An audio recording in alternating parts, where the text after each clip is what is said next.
Itong property na to, this is a farmhouse dito sa Alfonso, Cavite. Ayan o, ayan.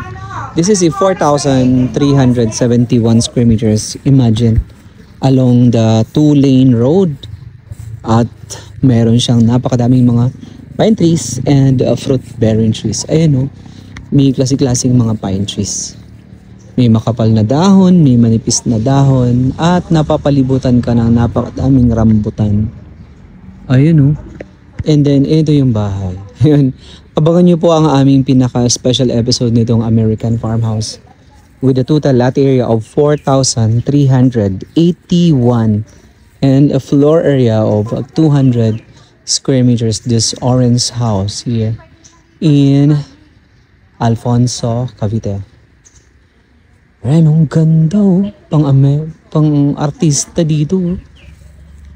Ang ganda oh. Oo, oo. Ayan oh, ang ganda oh. Ayan guys. Alright, if you are interested, message us today on the numbers visible on the screen. Alright, minasilip akong rambutan oh. Ayun oh, ayun hinog no. Ayan na guys, ang dami ng bungang rambutans. Diba? Right. Ang galing. Okay, thank you so much guys and God bless everyone.